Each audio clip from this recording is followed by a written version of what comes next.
legal trouble for Sean Diddy Combs continues to intensify, almost daily, in fact. There are over 120 accusers and at least 25 minors, and now there's word of a sex tape that is being shopped around involving an A-list celebrity who might have been a minor at the time. Through his attorney, Diddy released a statement to the public following his arrest on September 16th. In addition to other charges, Diddy is facing allegations of coercion, trafficking, and racketeering.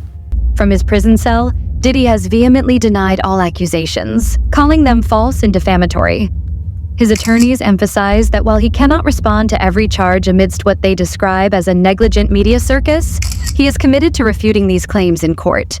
You guys probably have heard Puff Daddy, P. Diddy, the Diddler, has finally been indicted and taken into custody, and he is facing charges much worse than any of us thought, facing life in prison. Check this out. Good morning, everyone. My name is Damian Williams, and I'm the U.S. Attorney here in the Southern District of New York. Today I'm announcing the unsealing of a 3-count indictment, charging Sean Combs with racketeering conspiracy, sex trafficking, interstate transportation for prostitution. The indictment alleges that between at least 2008 and the present, Combs abused, threatened, and coerced victims to fulfill his sexual desires, protect his reputation, and conceal his conduct. Sean Combs led and participated in a racketeering conspiracy that used the business empire he controlled to carry out criminal activity, including sex trafficking, forced labor, kidnapping, arson, bribery, and the obstruction of justice. The indictment alleges that Combs abused and exploited women and other people for years, and in a variety of ways. As alleged, Combs used force, threats of force, and coercion to cause victims to engage in extended sexual performances with male commercial sex workers. Some of whom he transported or caused to be transported over state lines. Allegedly planned and controlled the sex performances, which he called freak-offs, and he often electronically recorded them.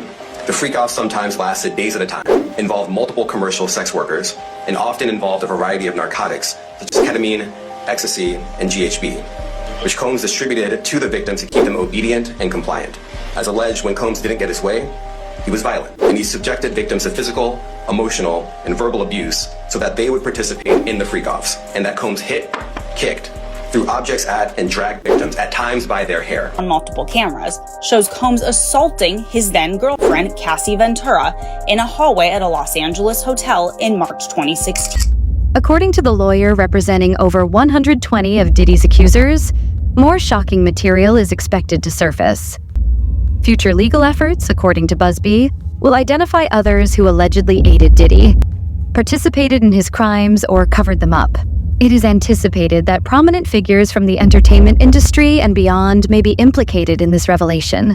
And what's most helpful are people that call that have bits of information, bits of evidence, video, perhaps pictures. And then, of course, we're particularly interested in people that had interaction with Mr. Combs and what they say happened to them and victims. But, I was trying to get my head around the fact that, we're talking about thousands of people calling and hundreds of alleged victims. And how could that possibly be the case? But, when you put that in context and you think about conduct that allegedly occurred over a 25-year period, in multiple different venues, parties every week, sometimes multiple times a week, and the same MO each time has been alleged. Typically, it involves some sort of illicit substance placed in someone's drink, and then that individual is coerced or taken advantage of, and that's kind of the overarching theme here.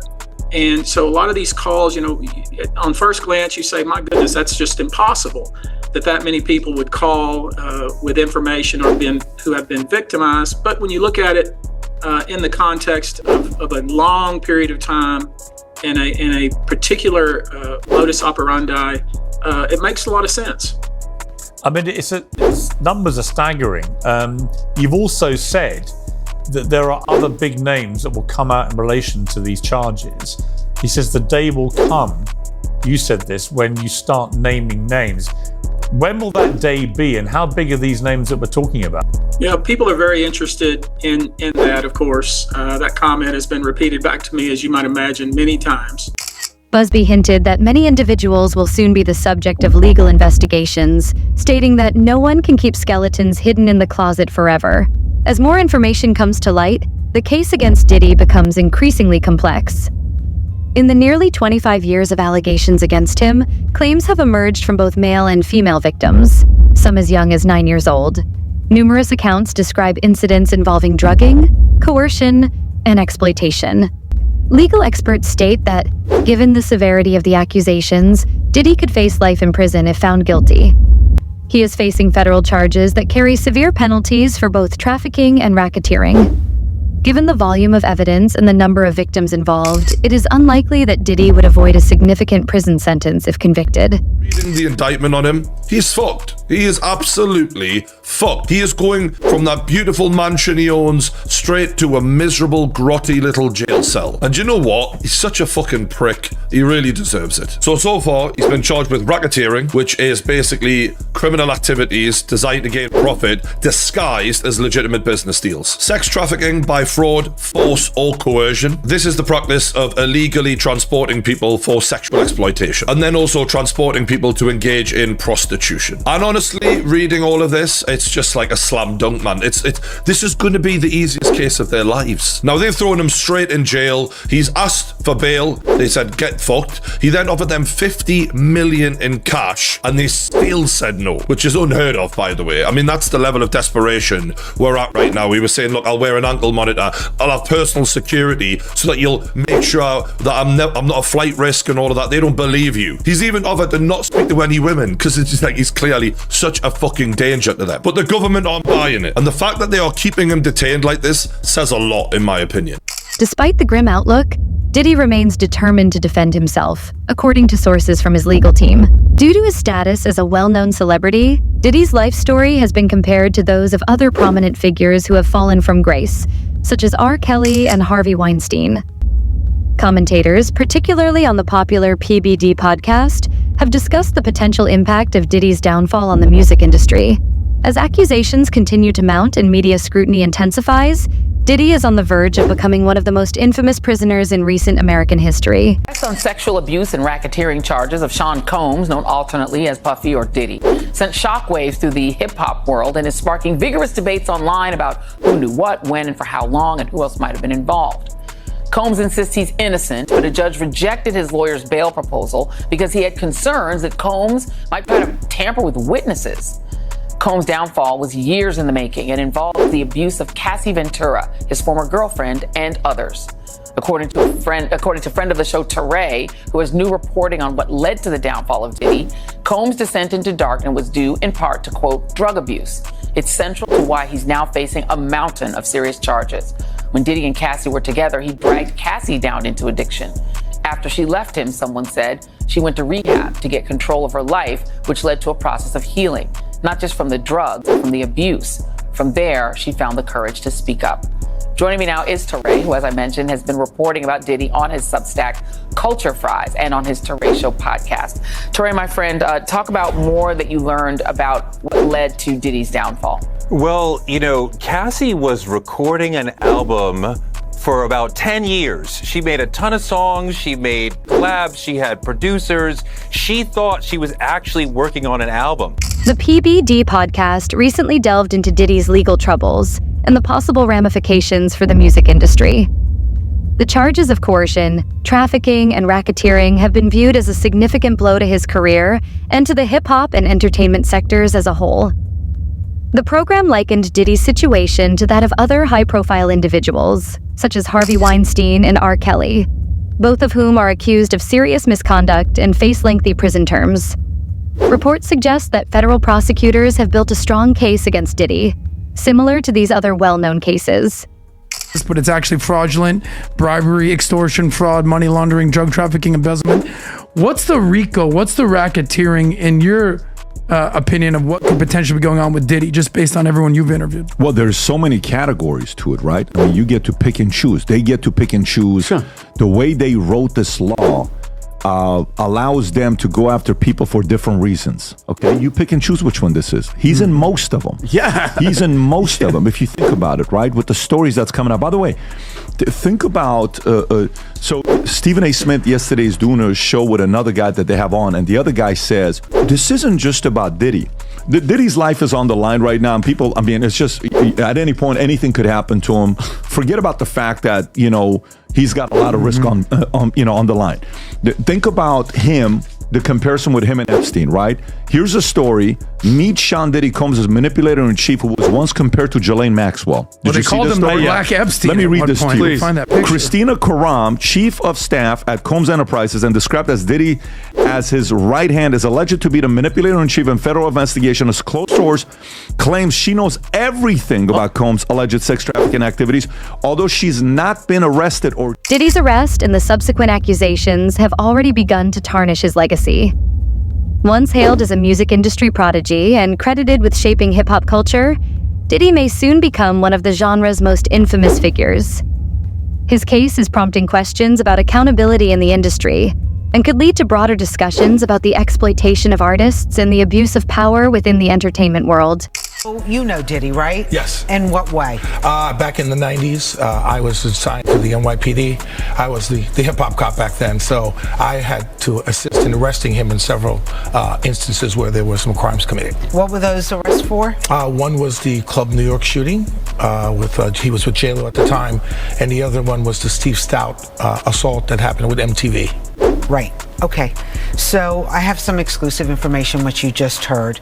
The fact, if it's true, that they found a lot of weapons at his homes, what do you think this could mean?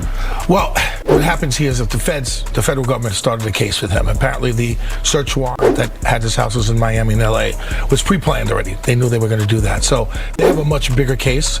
Right now with the guns, they're going to check them. They're going to trace them, see if they were used in any crimes. They're going to go over anything about cooperators that are cooperating with them.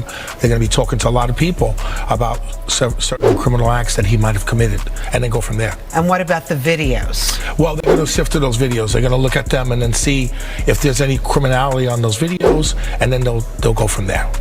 So what do you think? I mean, it just seems like the house of cards might fall for Diddy right now.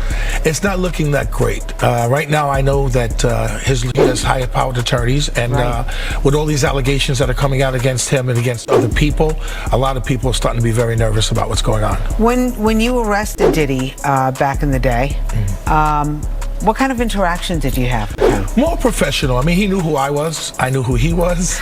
And whenever he got into trouble, it was like I was like his detective. So, yeah. You know, I always had to come to the precinct of whatever happened and then to deal with him, to make sure that everything was good with the detectives there and then everything else going on.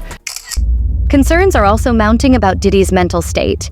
His former bodyguard, Gene Deal, has voiced worries about the possibility of self-harm, suggesting that the rapper's mental health may be deteriorating under the strain of his legal battles. According to his attorney, Diddy remains dedicated to his defense and optimistic about the case.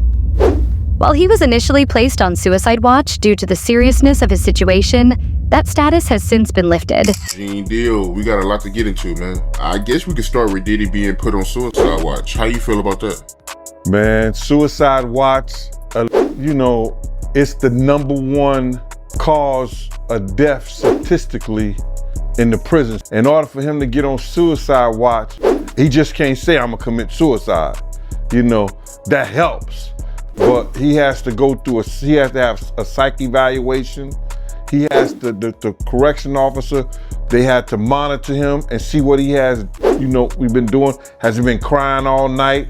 You know, those are some of the criteria, you know, saying that you're gonna commit suicide, crying all night, doing some kind of self-mutilation, or trying to harm yourself, because everybody think because you were on suicide watch, you're in a good situation. Once they put you in suicide watch, bruh, you gotta go to a cell, like a padded cell, by yourself with very little or no clothes on. You understand what I'm saying? So that suicide watch, when I heard it didn't, I wasn't surprised. You know, somebody who lived in mansions, travel all over the world, somebody who could go into any hotel, have any and everything at his beck and call. Now he's in a room that's a 10 by 10, if that, a cell. Allegations claim that Diddy hosted notorious parties where he isolated attendees, particularly women, with the intent to exploit them. Witnesses have provided statements describing Diddy's unsettling behavior during these events. It has also been reported that guests were given narcotics to make them forget what transpired. Sports expert Steph A. Smith spoke about the potential dangers Diddy could face in prison, suggesting that other inmates might target him due to his wealth and influence. Smith's concerns align with those of legal experts, who note that celebrities often encounter significant challenges while incarcerated, particularly when their crimes involve physical harm. As I've said on several occasions, P. Diddy's in a world of trouble. Ladies and gentlemen, do you understand what racketeering is? Do you understand what racketeering is? I mean, because if you don't, I think you need to. Do I need to put it up on the screen for you? To paint the definition of what racketeering is? The extortion of money or advantage by threat or force. A pattern of illegal activity as extortion and murder that is carried out in furtherance of an enterprise as a criminal syndicate, which is owned or controlled by those engaged in such activity. Keep in mind, keep that up on the screen to my producers. Keep that up, Griff. Number one, extortion of money or advantage by threat or force. Obviously, they're accusing P. Diddy of that. When you say a pattern of illegal activity, and you said Bad Boy Entertainment, and you're labeling it a criminal enterprise, and then you use words like extortion and murder, keep in mind, that's a very big thing. Do this or do that for money. Do this or do that, give me some money. Do this or do that. And I'm gonna have proof on you, by the way. I'm gonna force you or compel you to engage in illegal activity. I'm gonna have videotapes on you. I'm gonna have audio tapes on you. I'm gonna have evidence where you're gonna have to capitulate to my demands, so you're gonna need to do what I want you to do. That's extortion. It also mentioned murder. Diddy has shown his determination to fight the accusations by refusing to settle some of the claims out of court. Although his legal team has publicly expressed confidence in proving his innocence, the overwhelming amount of evidence, including the testimony of over 120 alleged victims, makes Diddy's decision a risky one. Criminal defense attorneys like Bruce Rivers have suggested that if Diddy is convicted on the federal charges of coercion, trafficking, and racketeering, he could face a life sentence. It's referred to as, among other things, freak-offs. Now, you can be a freak and it's not illegal, but you can't force people to do shit. And this is what I'm getting at. When you have a lot of money and you have no accountability and you want to do whatever the fuck you want to do whenever the fuck you want to do it, I think you can go a little bonkers. You ain't been calling me and hanging out the way we used to hang out. I mean, he's complaining to a teenager that you don't really want to hang out with me. Okay, but he didn't do this. Just so you know, he didn't do that. He did not do this. He doesn't have... Oh my God. Look at all that baby oil. He didn't do this. He didn't have all these bottles of baby oil for nothing. And we'll fight every day until we don't have to fight anymore. That means when he's out of money. He's not afraid of the charges. There's nothing that the government... Okay, that's just dumb. He's not afraid of the charges? Wouldn't you be afraid of the charges? Where are you? You're in Rikers Island. You goddamn well better be afraid. They just executed 2 search warrants. They've got obliterated serial numbers on firearms. They've got videos and baby oil. You know, what he needs is somebody to tell him what the truth is. You are You are absolutely You're going to prison for the good portion of the rest of your... Legal experts predict that, due to the seriousness of the allegations and the sheer number of victims, Diddy is likely to spend a significant amount of time behind bars if convicted. These are some of the most serious offenses recognized by U.S. law, and federal prosecutors rarely lose cases of this nature. If Diddy is found guilty on all charges, he could spend decades, if not his entire life, in prison. The growing number of victims and the nature of the charges, which span multiple states and involve severe accusations, greatly diminish Diddy's chances of acquittal. Seeing themes here in all of these civil lawsuits, including this one. And this is one of the reasons why Diddy has not been released, is because of these tactics that his team and he allegedly have made towards these witnesses in these other cases about pressure and trying to get influence on witnesses. That's part of the argument that the government made in the case in chief, the criminal one, at his detention hearing. So I mean, there's themes in all of these civil lawsuits. I don't know if it's just packing on right now and taking an opportunity, or whether or not they're just all coming forward now, but at one point this will all play out. And I can't believe the attorney's coming up and saying that he'll take the stand on something like this, because criminal defense 101 is, remain silent, let them prove that case. And if he does testify, he's going to be open to cross-examination on all of these allegations. This concludes today's video. Stay tuned for more updates.